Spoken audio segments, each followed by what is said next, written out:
I don't normally wear a headpiece, so I'm assuming everybody can hear me. If Brother Tony told y'all I was coming to preach, I'm not a preacher, so I don't want to disappoint anybody as we get this thing kicked off. But he hit me up right after we had the bow shoot out here, maybe coming by when he was gone and coming and sharing my testimony.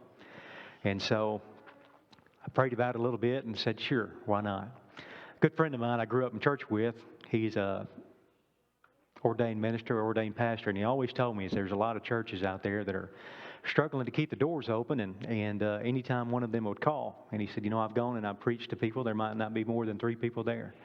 But he said, I felt like God led me to do that, and so I take the opportunity to do it. And I told the good Lord then, I said, well, if I ever get that opportunity to share anything, I'll certainly take upon it. Well, lo and behold, Tony hit me up, so it kind of held me to my standard there. A little bit about me. My name is Joe Williams. I didn't grow up in Mountain Home. I'm not from Mountain Home, but I live here now. I guess like the story of everybody I've noticed around Mountain Home. There's very few that were born and raised here. I come from South Arkansas, right off the Louisiana line, and believe it or not, I live closer to Louisiana than we are to Missouri right now. And so all the way down in southeast Arkansas, a little town called Crossett is where I started out working.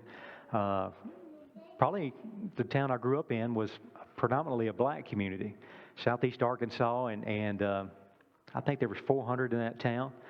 So similar to a lot of the communities around Mountain Home, no red lights. There was a gas station there. You could sometimes get a biscuit, sometimes not, depending on how the ladies felt that day, if they cooked anything or not. So there were 18 people in my graduating class.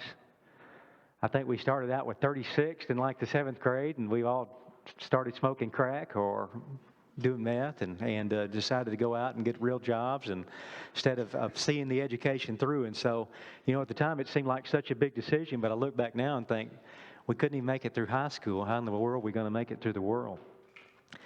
But I did make it through high school. And so my story is this, is that I do want to kind of share my testimony a little bit, but I also have something that is kind of goes in line with the Sunday school lesson this morning. I thought that was kind of ironic.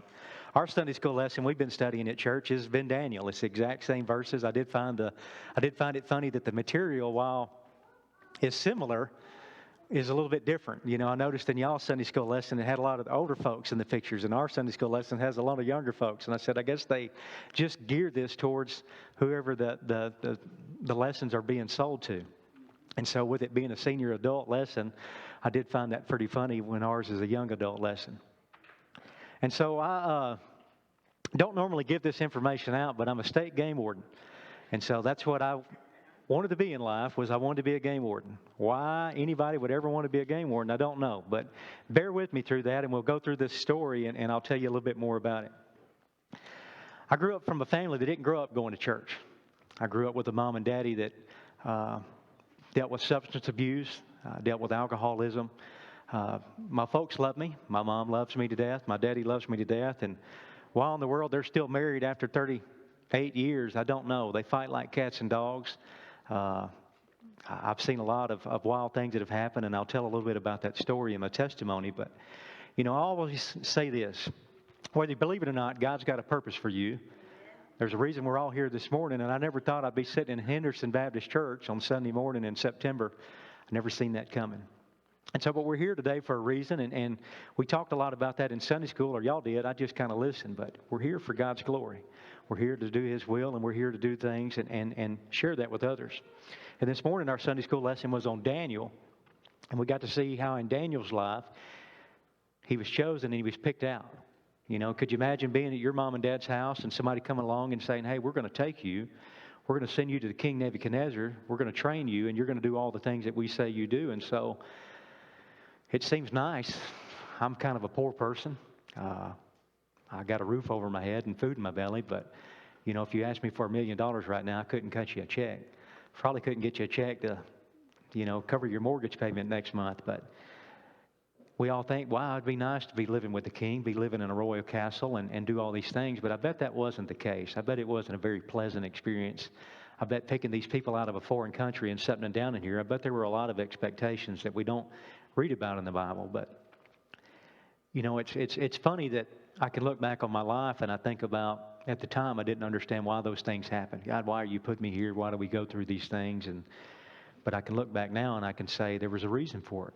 He was molding me. He was working his way into my life. And so I can tell you that there's a lot of times I often get in his way. I often try to not to do the things that he wants done, and I try to talk myself out of it, thinking that I've got a better way. The question that was asked this morning in Sunday school was, why do we not always pray to God except when things get bad or we have a need? And for me, it's control. I can get through the normal everyday things. I know how to make coffee. I know how to go to the grocery store and get food and put that stuff on the table. But, when a crisis comes, that's when I've lost all control and I'm looking for somebody to bail me out. And so a lot of the lesson this morning was on we shouldn't use God as a vending machine to send up our prayers. And so in saying that I was a state game warden, I'll caveat that I have a lot of funny stories. You can't imagine the things that you see out there every day and hear. But one of the things that I remember is that as a young game warden, I've been doing it about just almost 15 years. But as a young game warden, I was ready to make a name for myself. As they say, the badge wears heavy on your chest. And so I had a point to prove and people to ticket and folks to arrest. And I was going to change the world. Mostly the world was changing me. But I remember being out on the lake one day and there was a guy on a jet ski. His jet ski had broken down. And I pulled up there next to him to check on him. Well, his battery had gone down. Couldn't get it crunk up. And so, hey, I'll just pull you back to the rim. We were on Lake Chico. And my partner was up front of the boat, holding the boat and grabbing the jet ski and said, we're going to hook this rope onto you. Well, for whatever reason, that young man, he just decided to just strike up a conversation. And he says, hey, y'all are game wardens. Do you know that game warden, Joe Williams? My partner looked at him and said, yeah, I've heard of him. What about him? Well, let me tell you about that guy. That guy is a terrible person, Let me tell you what all he's done wrong, how he's doing this. He's sneaking through the woods. He's trying to catch us, and we can't even go out there and hunt and enjoy ourselves with all the things that Joe Williams is doing. And he just bashed me for probably a good 15 minutes. We're hooking the rope up. We're running that thing through, and my partner looked at him and says, do you even know Joe Williams? Yeah, I know Joe Williams. And he said, well, he's right there in the back of the boat. And the look on that guy's face was pretty funny. And so I say that today is that, life can be pretty funny, and sometimes, much like that guy, I find myself sticking my own foot in my own mouth. I told you a little bit about my mom and daddy. My daddy was a small engine mechanic. In South Arkansas, timber industry is a big thing. Before they had all these cut machines and loaders and all this stuff, they had guys that went out with chainsaws and cut these trees down. And so my dad sold chainsaws, steel chainsaws, and worked on them, and I would average that probably sold 30 or 40 a week, that them things would go through. He didn't make a lot of money working on chainsaws, and his hobbies were Budweiser beer and Harley-Davidson motorcycles. And that come with a lot of fun things. I learned to drive because my daddy needed a designated driver. I remember being in that truck, and he would tell me that, son, it's cheaper for you to get a ticket for driving without a license than it is for me to get a DWI. Now, when you're 10 years old, that's a pretty cool statement. But, looking back at it, you kind of wonder, I don't know about the logic in that. My mother loved me and very dysfunctional household. My mother slept in the living room. My daddy slept in his bedroom. And I thought that was normal life. I thought that's what people did. My mother struggled with a pill addiction that I didn't know she had until I was probably 10 or 11 years old. I remember coming in on the school bus one afternoon, and she was asleep, which was pretty normal because she was taking hydrocodones and Valiums, Oxycontin, all that stuff. I remember coming in off the school bus one afternoon, and she was asleep in the recliner, and she looked at me and woke up, and she said, these Hershey's taste funny. She was eating Hershey's Kisses, and I said, well, what's wrong with them? Well, she had 3 in her mouth that she had never taken the wrapper off of, and she was trying to chew them, and then I said, something's not right. Something's not right with Mom. And so I can go through stories of Dad coming in on a Harley-Davidson motorcycle drunk and her hitting him with 2x4s and knocking him off the motorcycle. I can go through stories of her shooting at him with a pistol. And, I still say 38 years later, they're still married and they still fight just like cats and dogs. And so it's comical in one sense, but it's kind of traumatic looking at it from a child's perspective. And so I say that is that I didn't have a hope in the world. My mom and daddy sought Jesus out not once. They didn't take me to church. They didn't take these things. But I tell you is that good Lord is always looking for you. and He's going to make a point to try to find you in life. And so when I turned about 12, our next door neighbor, which was in the country, probably about a mile down the road, we didn't have anybody that lived right next door to us, he owned some chicken houses. Here I see we've got a bunch of turkey houses, but he owned chicken houses and cows and had a farm. And I thought, 12-year-old boy needs some money. I want to buy me a boom box, is what I called it, a stereo to go in my room. And I thought, I'll just walk down there and ask him if he needs some help. And I remember knocking on his door, very intimidating, very direct man. And I said, hey, I'm your neighbor. You need any help on the farm? Anything I can do to help make some money? And he said, sure, come inside, sit down.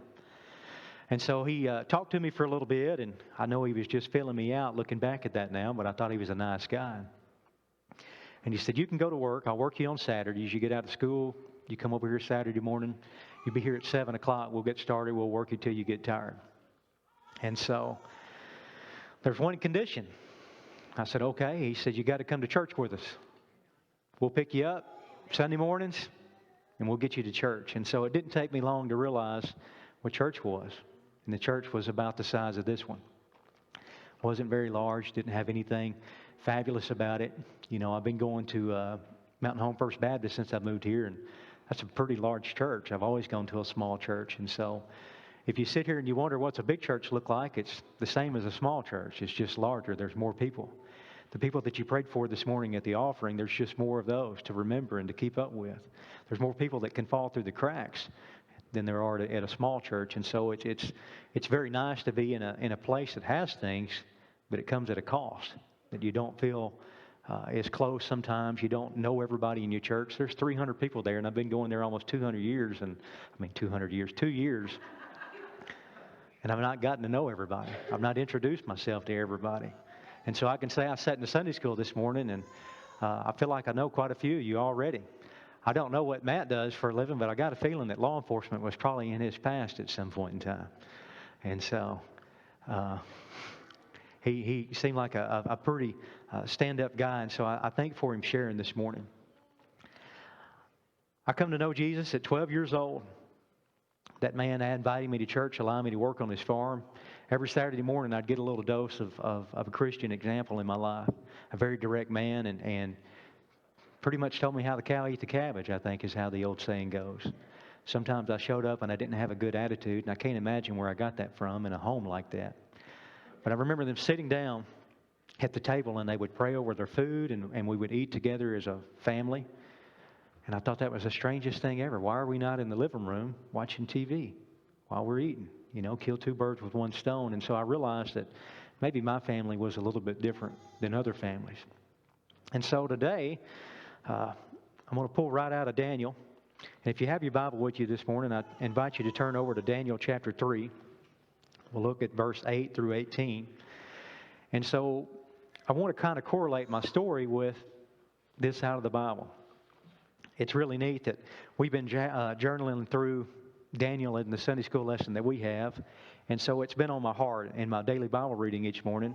I've been reading Daniel. And so we finished Daniel chapter 2 today in our Sunday school lesson, and I think we skip over to Daniel chapter 5 in the next one, and this is going to kind of fill in a deal. Most people have heard the story of Shadrach, Meshach, and Abednego, and there's a really important lesson there that I want to bring out today.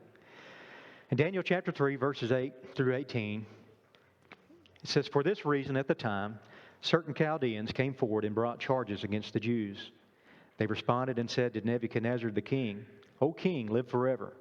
You, O king, have made a decree that every man who hears the sound of the horn, flute, lyre, trigon, psaltery, and bagpipe, and all kinds of music is to fall down and worship the golden image. But whoever does not fall down and worship shall be cast in the midst of a furnace of blazing fire.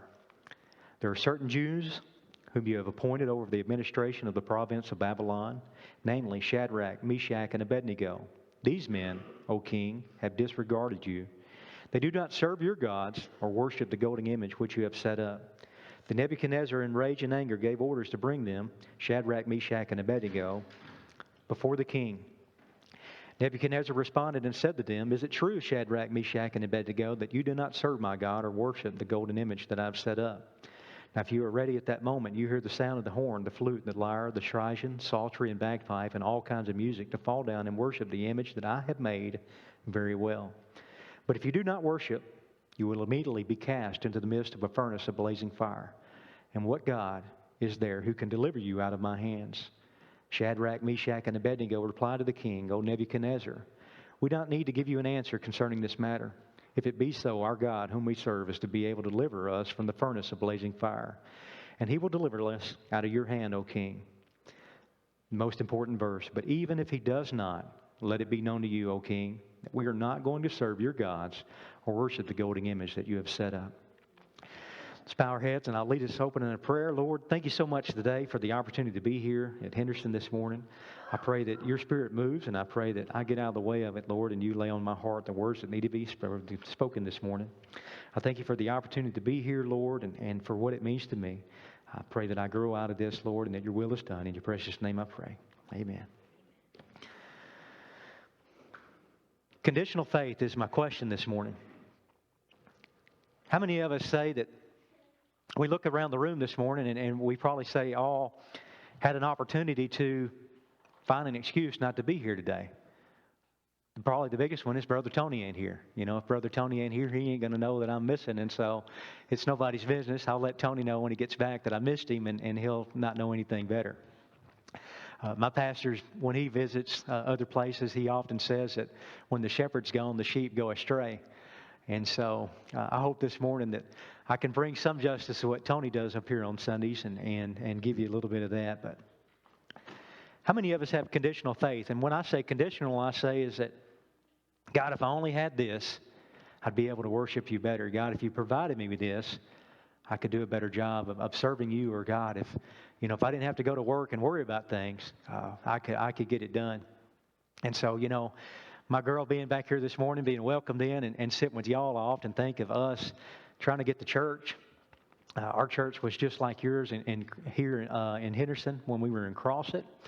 And we didn't have a lot of kids. We didn't have a lot of youth. And so she would end up sitting with us and playing, bored, give me something to do. And it would often distract me in the service. But, I would say, God, you give her busy for 20 minutes and let me focus on this, and I'll be better able to serve you. And so it's kind of comical looking back now and saying that nobody's hurting anything.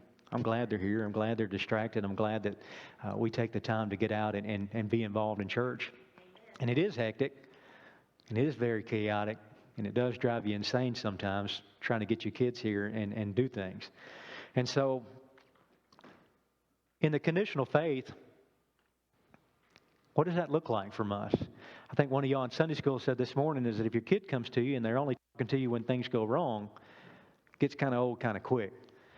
And so the same thing with us as Christians is that God is our Father, and we're to turn to Him in times of trouble, but we're only turning to Him in those times.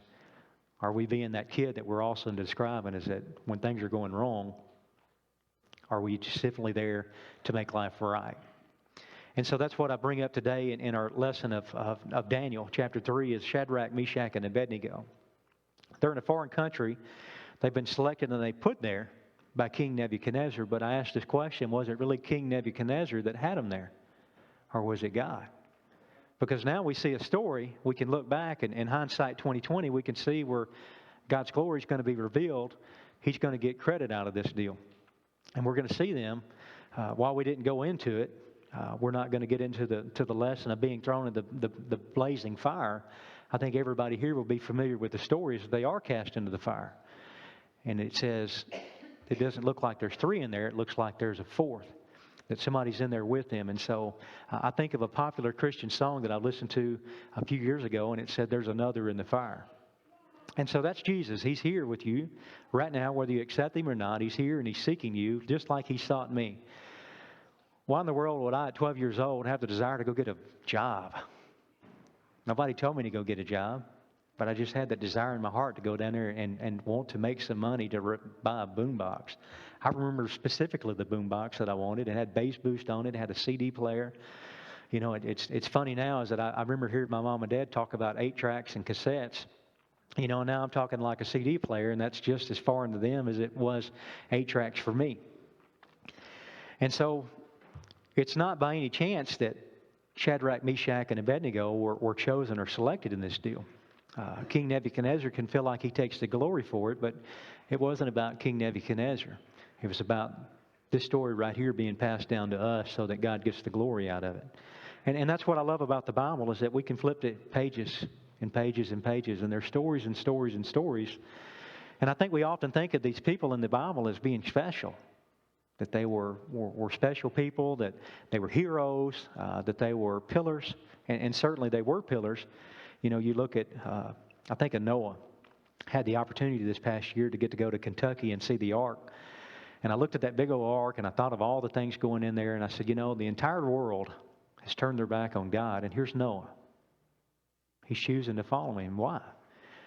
And I questioned myself at that time, is that if the world was turning its eyes away from Jesus, or if it was turning its eyes away from God, would I still have the ability to stay focused on Him? And so I can tell you through my testimony of my life of doing that, is that at 12 years old you get saved and you still got a lot of life to live. I'm only 37 years old, and I would say that several of y'all would probably look at me and say, son, you still got a lot of life to live even at 37. But I can tell you those first 20, they were pretty rough.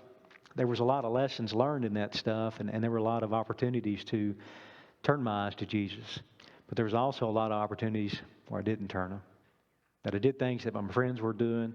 I took the opportunity to go out on Friday night. You know, the only thing that I can say growing up is I didn't have a desire to drink or smoke or any of that stuff, because I grew up driving my mom and daddy to parties. Friday and Saturday night, you would typically find us around the fire. They would be having cold beer. They'd be laughing. We'd stay there till 1 or 2 o'clock in the morning. But again, I'd drive my daddy home because it's cheaper for me to get a ticket driving without a license than it is for him to get a ticket for a DWI. I stop people all the time now, and I'll see kids in the vehicle with them, and they're under the influence. And I sit there and I think about myself, and they're looking for the sympathy. Well, I got my kid with me. I don't have a lot of sympathy for you. I've been through that, and I was that kid in the backseat, and that's not a very fun, exciting time. You know, I can remember a lot of times praying, you know, God, help us get through this situation, or God, you know, deliver us from this. And so, is your faith conditional? Does it depend on certain things? Maybe it's not money. Maybe it's health. You know, one of the things I've noticed as I'm starting to get older, I feel aches and pains that I didn't feel when I was 20 years old. And you know, are they every day and every night? No, but I can say that I can look at some of my friends. I've got a lot of older friends in life, and I look at some of them, and so they wake up tomorrow, and all of a sudden their ticker isn't ticking quite as well. And they got to go in, and they got to have a little procedure. They got to get some stents, get their chest cut open. And so, you know, who's got plans for that next week? Just kind of hits you, don't it? And so, you know, you're going to find yourself in these situations, or maybe you have yourself in these situations, and you say, God, if you just get me through this open heart surgery, or God, if you just get me through this pain in my knee, this pain in my back, I'll be better able to worship you. And so don't you think that Shadrach, Meshach, and Abednego are standing in front of King Nebuchadnezzar and saying, God, if you get us out in front of this king, I'll be better able to serve you. They probably have those thoughts in their mind. I can't imagine standing in front of the king of at the time, and he's got all authority. We learned this morning that he apparently has a pretty hot temper. He likes to fall off the handle sometimes, and we see that Daniel was going to interpret a dream for him. Well, before Daniel stepped up to interpret that dream, he got so mad, he got so angry that he issued a decree that if you're a wise man, I'm going to have you killed. And so thankfully, Daniel felt the need to intervene. He felt the need to ask God to reveal that dream to him, and in order to do that. And so, same thing there. Shadrach, Meshach, and Abednego, they're standing in front of the king, Nebuchadnezzar. He can kill them at a moment's notice, and he's threatening them. You're going to bow down, and you're going to worship this golden idol that I've created, because that's my decree. And so, their faithfulness, to me, is just outstanding. I guess the way to put it is that verse 18, it says, but even if he does not deliver us, let it be known to you, O king, that we're not going to serve your gods or worship the golden image that you have set up. I think if I would have said those words, I think life probably would have ended right there, because that's probably about as far as my faith would have gone. And I find that a lot of times in life, is that I say that I spent this week reading my daily Bible lesson, studying for Daniel, and I say, God, you know, I'm ready. whatever you throw at me today, God, I'm with you, and just give me the ability to have this Christian faith and just walk at it. And so, y'all said today that life comes at you fast. You wake up in the morning and you're automatically praying, God, lead me through the day. And so, what hits you throughout the day that you're not prepared for? You know, I remember as a kid, I used to run the mailbox. I was so excited I might actually get a letter. Do any of y'all get excited about running the mailbox anymore? Every time I open that thing, it's like $100, $200, $300, Baxter Health, North Arkansas Electric, Mountain Home Water. You know, it's like something. Or if I didn't have all these bills to pay, I could really do some stuff around here, you know, and I make good money, but it all goes to bills. And so again, I find often that my faith is conditional. It's conditional in aspects that Joe sets into parameters that if God, if you'll provide me with these things, I'll better serve you. But that's the important thing for me looking back and looking at my childhood and looking at my life, is that I can see all these things, all the conditions are against me. All these things are all the reasons I shouldn't have I've come to know God. I mentioned my high school, and every one of my best friends, they all dropped out of high school. I think the first one dropped out when he was 13 years old. Why his mom and daddy let him drop out at 13 years old? I can't answer that question right now. At the time, I was like, this man's a grown man. He can go out and he can work. Looking back at it with a little bit of clarity, I'm like, what in the world were they thinking? Well, he turned to drugs. He smoked crack. He smoked meth. He turned to that lifestyle and just started living a hard road. And so I can tell you, at 13 years old and drugs in your life, there wasn't a lot of productivity for his life. Some other friends, they made it to 14 or 15. They started dropping out. But boy, when we hit 16 and we had driver's license, that's when I really seen the change. My daddy hates law enforcement. Absolutely despises it. Government's crooked, you know, and I can't say that I don't have some of the same feelings myself. And the thing is that as a government man, I often say I'm with the government and I'm here to help. And I look at the paper every morning. I read the Democrat Gazette, and I think, what in the world? You know, and I work for the state. We were fishing one day at a little lake, and the game warden come by. And my daddy was drunk, and the game warden checked his license, and he said, boy, that's what you ought to be. You ought to be a game warden. I didn't know what a game warden was, never seen one. I'd seen police and things like that, the state troopers, but I'd never seen a game warden. But it planted a seed in my mind. Now, again, my daddy didn't give me a lot of direction in life. He didn't tell me a lot of things to do. I don't think he's ever spanked me one time in his life, and I've deserved a lot of them. My mother, on the hand, had beaten me black and blue, and I deserved every one of them. But he planted a seed that day, and why that seed was supposed to be there, I don't know. But I remember going and deciding, what are game wardens? We didn't have Google at that time. We didn't have the things, but I remember finding some literature about them, seeing the game wardens around town and getting to know them. And I thought, man, these guys work out in the woods. They get a four-wheel drive truck. They've got a boat. What kind of job would a kid in Arkansas not enjoy with that? And so that's what I wanted to be. All my friends were dropping out of school, but at 12, I thought I wanted to be a game warden. But I never really think that it would actually happen. You know, I had this idea that it's a pipe dream and that maybe one day I'll become a game warden. But when I turned 17 in my senior year, my wife, my girlfriend at the time, she was going to take the ACT, and I'm like, she said, you're going to college, aren't you? I said, well, I got to go to college. They require a 4-year degree to become a game warden. She said, well, you ought to take the ACT. You got to take that to get into college. And I was like, what's the ACT? And so we signed up, got me into the class, 2 weeks later, and I took this test. And so I won't tell our scores, but I will say that she's still mad at me to this day that I scored higher than she did. And I like to rub it in quite often. The secret was I just went through B, C, B, A, C, D, A. It wasn't that I knew the answers. It was just luck of the draw, I guess you'd say. But the good Lord got me into college. I climbed cell phone towers in the summers. Made a lot of money climbing those cell phone towers, and they would work me like a dog. And so what I couldn't offset college with my scholarships, I offset it with the money. It was funny that I had just enough money to pay off all of my debts every year, and I could live in the college dorm, and I could eat, and I made it through. And it was just like when the summer come around again, I was out of money, and I need to go to work. And I look back at the time, and I thought, wow, wise money management.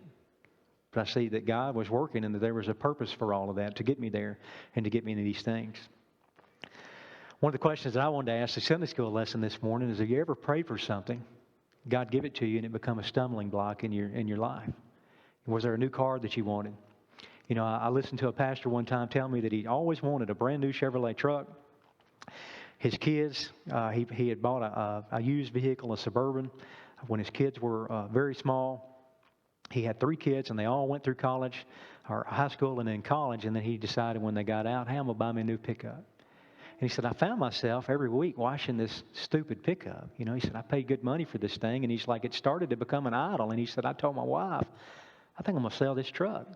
You know, I wanted a new truck, but it's kind of becoming a focus in my life. And so I have to share the downfall of becoming a game warden is that one of the downsides, the state, up until about 2 years ago, you worked every Saturday and Sunday. And so as a young man who set out to save the world, there was an opportunity for me to be out catching folks because I thought that's what I wanted to do and be an honest person. It gave me a lot of excuses to miss church. And so I never missed church growing up when that gentleman got me into church at the chicken farm.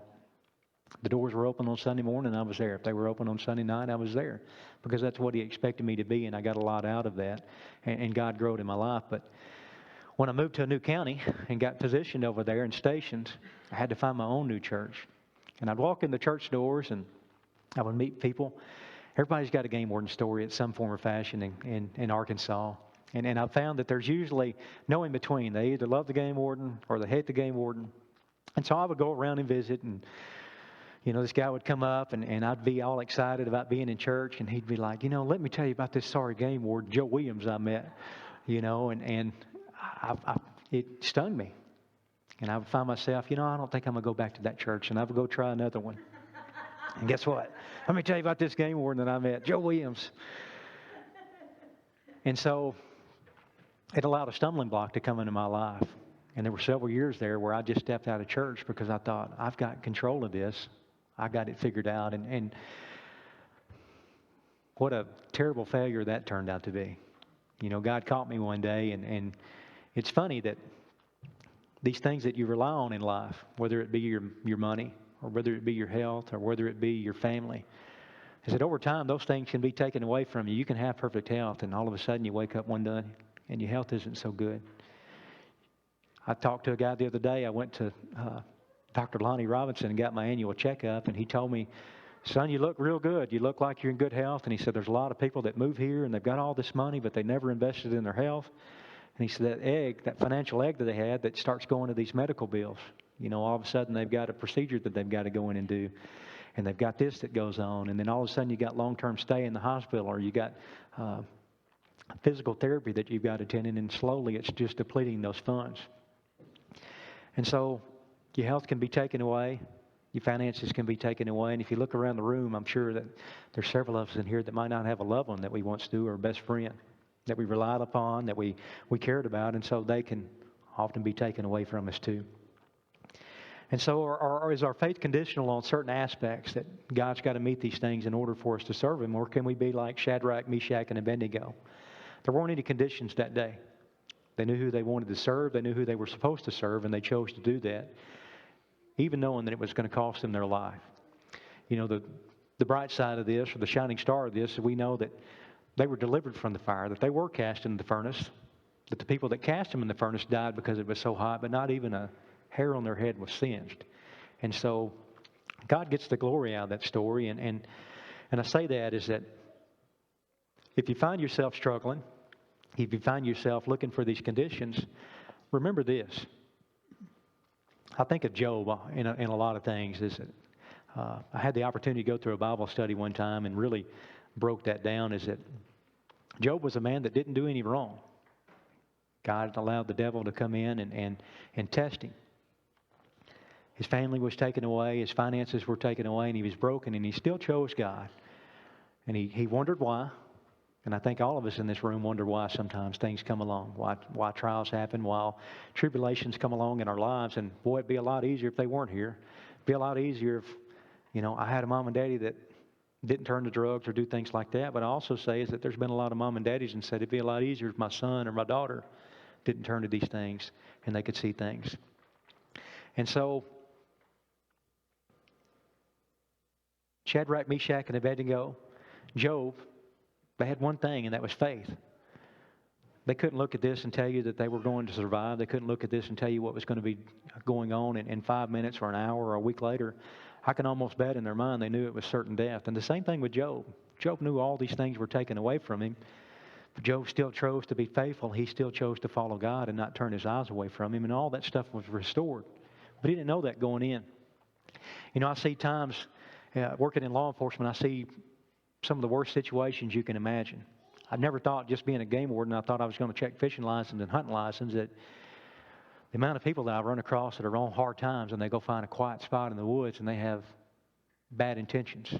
Maybe they want to end life or they want things to do. And I've seen a lot of hurt out there, but you never know. You pull up to an old boat ramp and there's some guy just staring at the water. There's some gal just staring at the stream, and you can tell life's really juggling on them.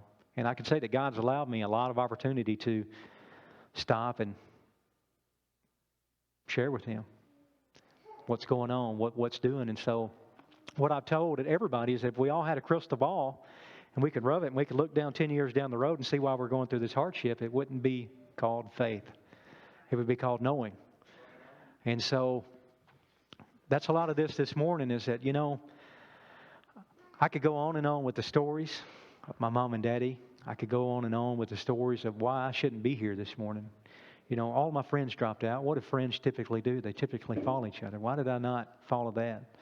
My mom and daddy turned to alcohol. They turned to pills and drugs to get through those hurts in life.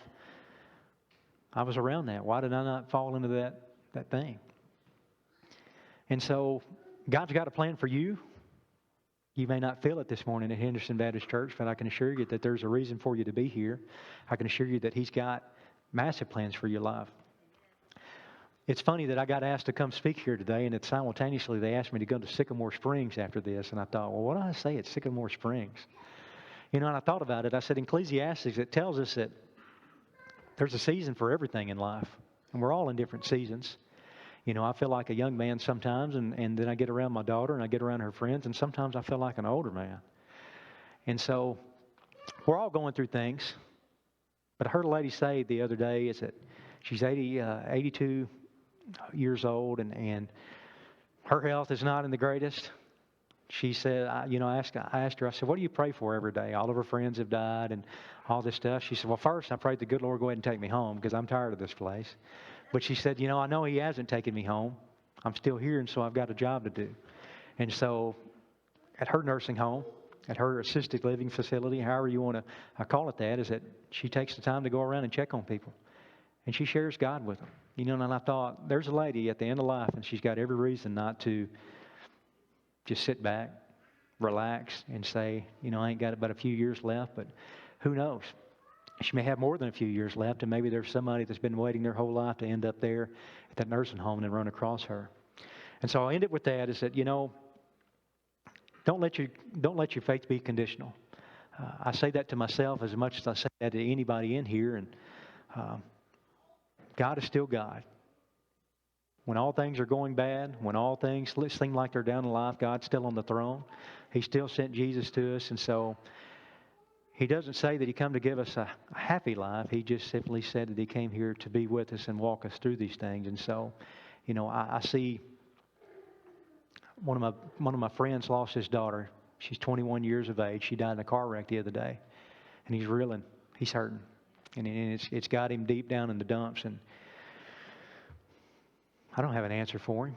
I don't know what to tell him, you know, but I know that that's part of God's plan, and that's part of God's things for him. And again, if we had that crystal ball that we could shine and we could look and say, why does this hurt so bad for you, and what does it mean?